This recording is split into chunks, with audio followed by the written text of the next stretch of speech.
in a crunchy Christmas.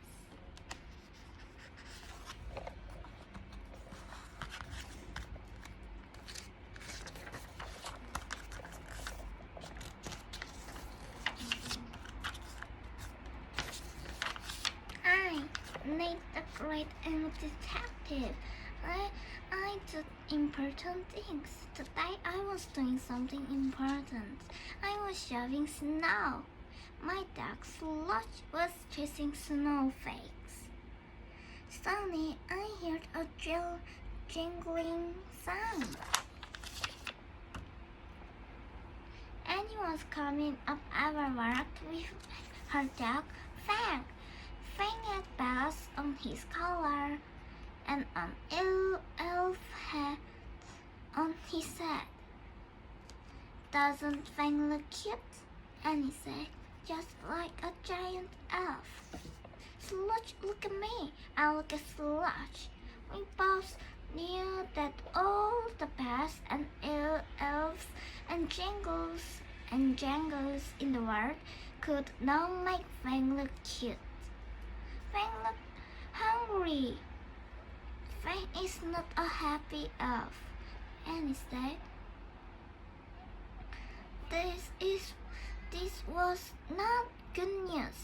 Every year, 2 weeks before Christmas, Fang gets a Christmas card from his mother in the mail and said it is not a week before Christmas and Fang had not received his card.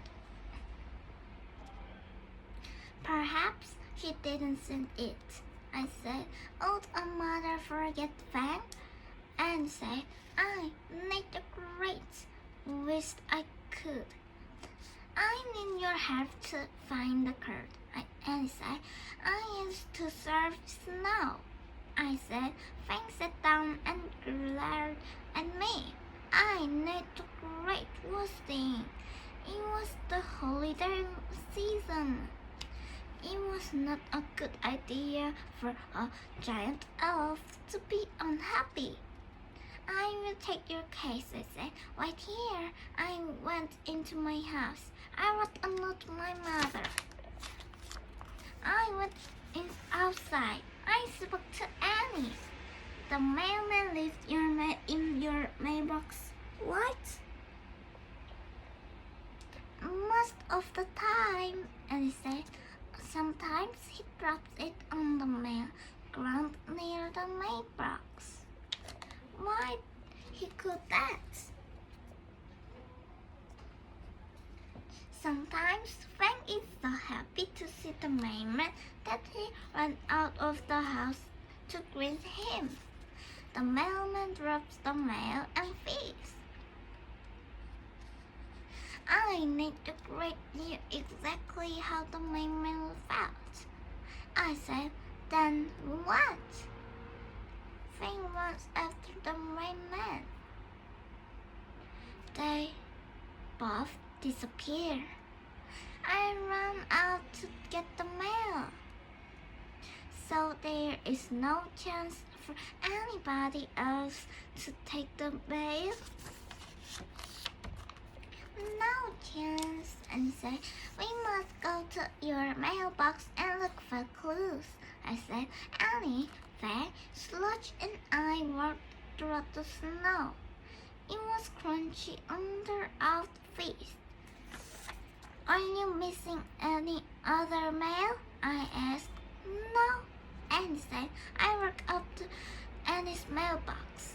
It was so stuffed that pieces of mail were sticking out. I guess that today's mail came while I was at your house. Annie said, I started to open the mailbox. Watch out! Annie yelled. It was too late. What must have been the largest single-day collection of holiday clothes ever mailed to one address landed on me. This was not going to be an easy case. How long have you been getting these catalogs? I asked for about 8 weeks. I collect them and say haven't had a chance to read most of them yet. Last year I counted 1,999 things that you could buy. I made the grade. Did not want to know what any of them were. But the catalogs could be a clue. I need to see the catalogs that came last week, I said, about the time the Fang's card should have arrived. My catalogs are all mixed up, and said they are in my room. Annie, Slush and I went to Annie's room. One whole side of it was covered with catalogs. This was going to be a long day. I reached over and picked up a catalog. I started to look through the pages.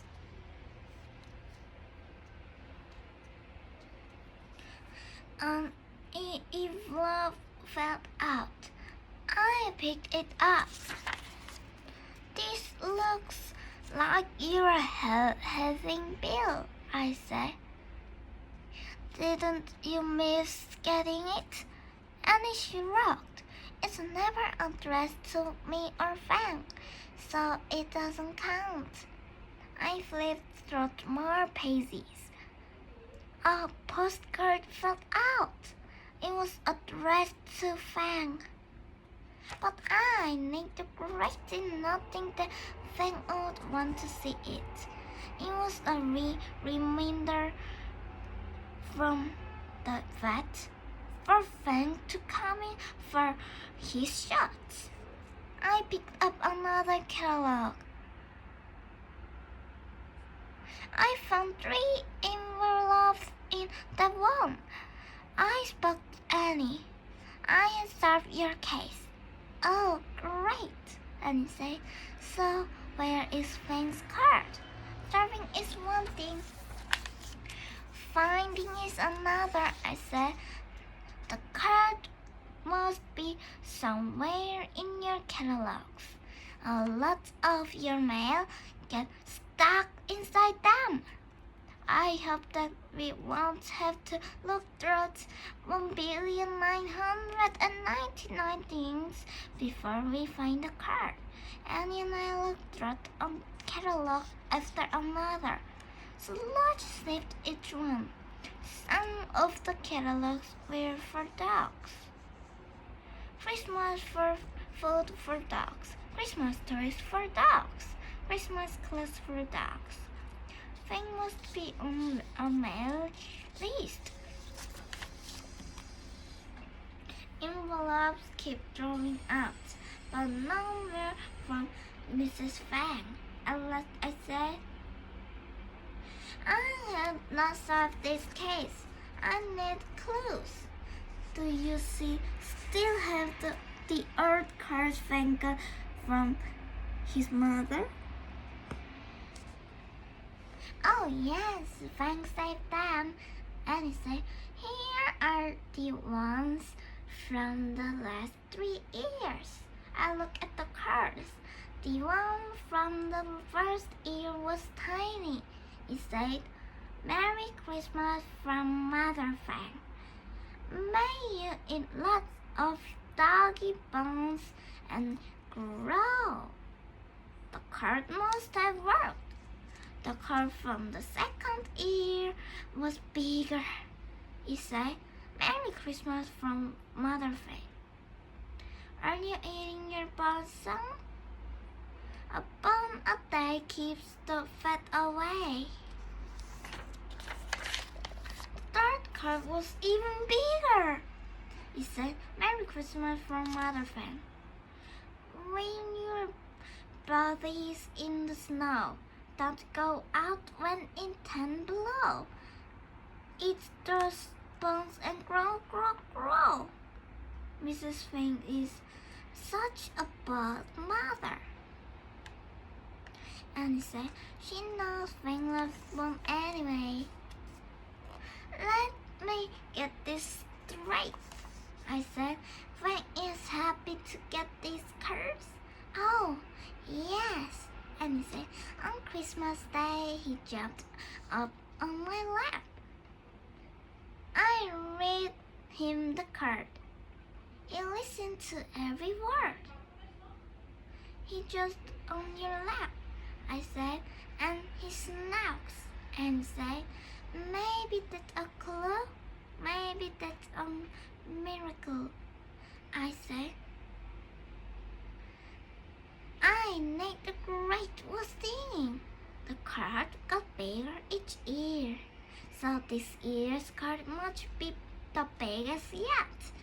It should be easy to find. Who else was here last week when the mail came? I asked Rosamond and her 4 cats.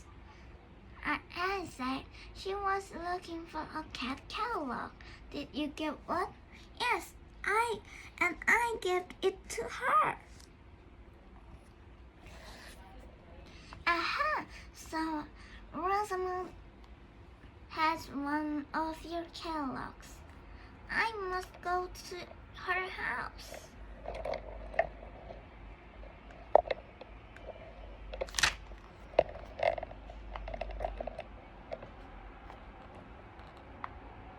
Sludge and I left. We crunched our way to Rosamond's house.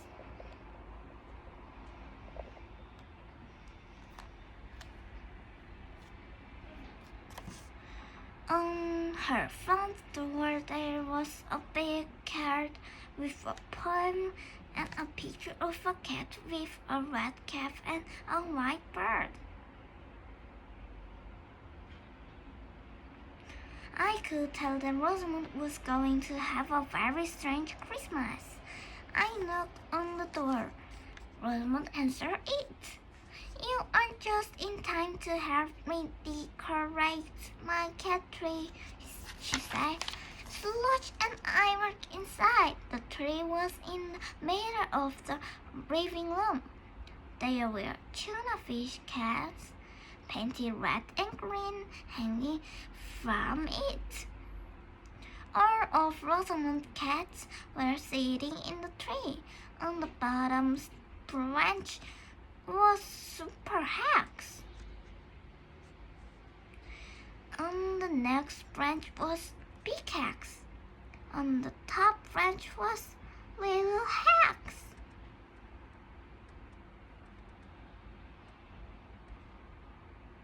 He had a ribbon around his neck with a star hanging from it.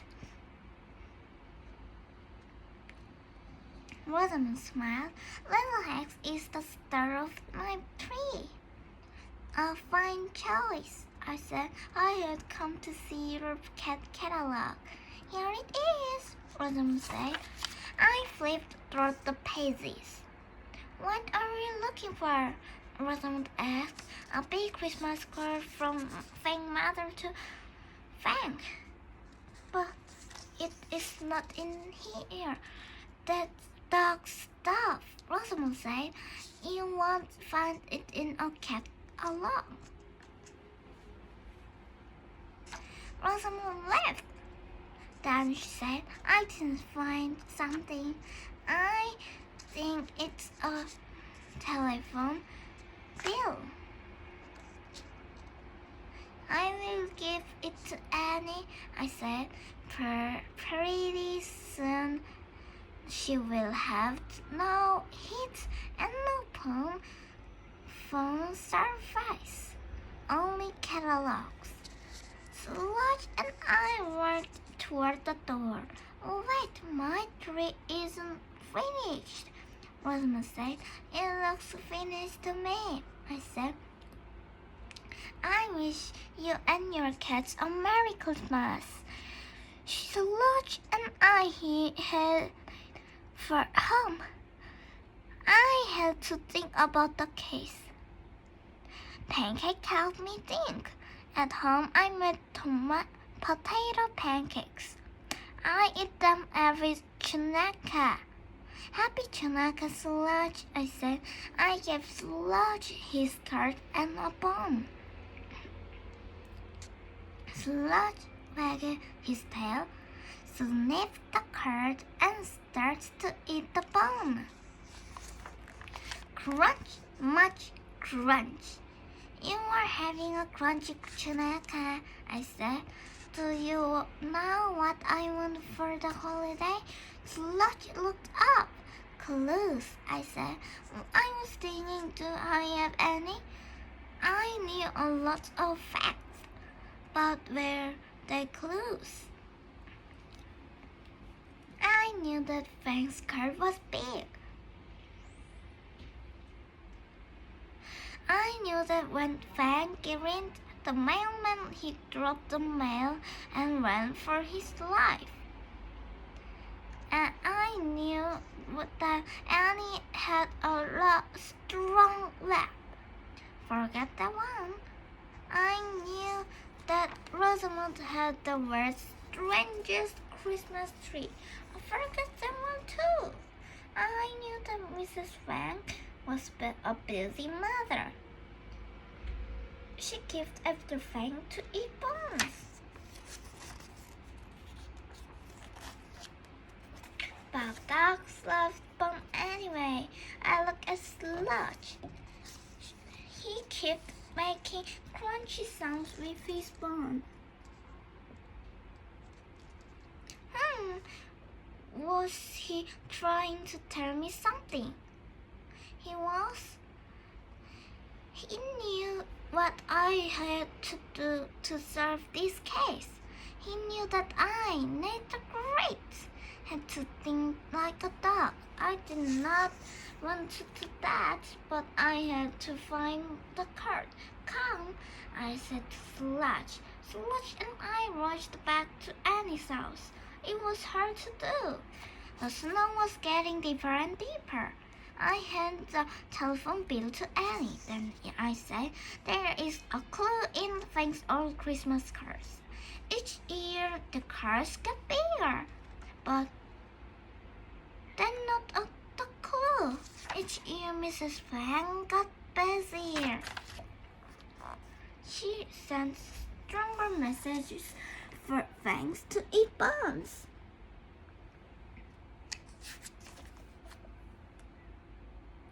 That's a clue.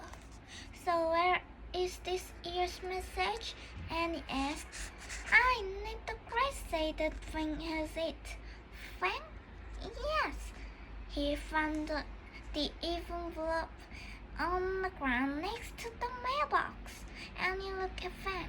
I knew you're a very smart dog, she said, but I didn't know that you knew how to read. He did, doesn't it? I said. But he knows how to sniff and to hide things.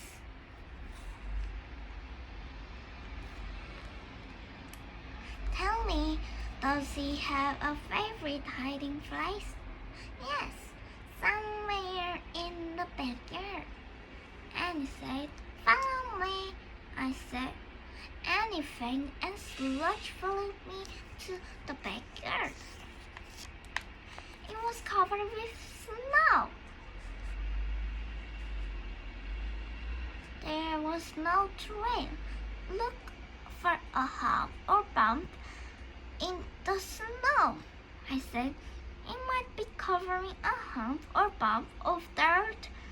Where Fang dog? I see one over there, Annie said. We must dig there, I said. Annie and I started to dig. Fang and Sludge watched. Why are we digging? Annie asked. Isn't that what dogs do? I stared at Annie. Dig, I said.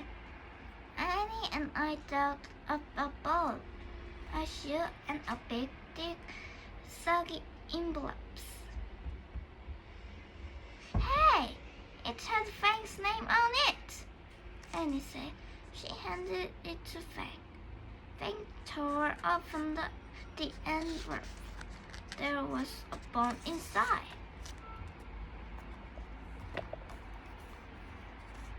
With a card tied to it, he said, "Merry Christmas from Mother Fang. Eat." I Nate the Great said that every year Mrs. Fang taught Fang to eat bones. Her messages got stronger. At last she said, "Fang, a real bone." It must have come on a day when Fang reached the bellman. The man fell to the ground. Fang sniffed at the envelope. He knew what was inside. He went off with it and buried it in the dirt. Then the snow covered it. We undercovered it. Now Fang will have a crunchy Christmas cake served. Annie, look at Fang. You nifty elf. You made us look for the card and you were hiding it all this time. Annie looked at me. Maybe this is that. What if at Christmas time? No, and I said, this is what the all the time. How did you figure that out? And he asked. I Nate the Great had to think like a detective, I said. I tried to leave. This was the last time I would take a case for a gigantic elf. An elf who did not need me in the first place.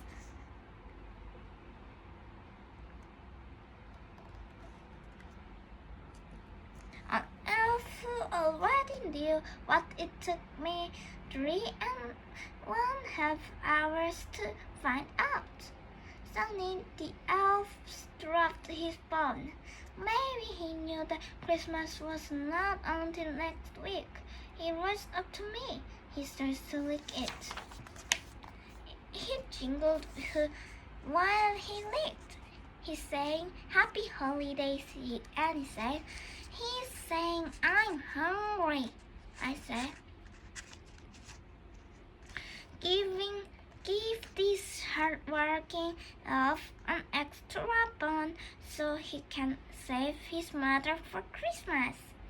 Sludge and I started to walk away. Fang will love you forever, and he said.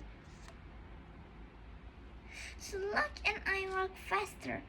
We head home. Snow was still falling.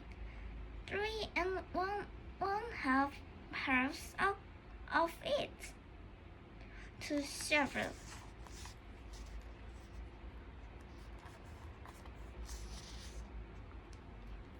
Maybe it would melt if I wanted a month. Sludge and I went up our work. Candles were shining in the window. It was time for one more card. Happy holidays to everyone from Nate the Great and Sludge.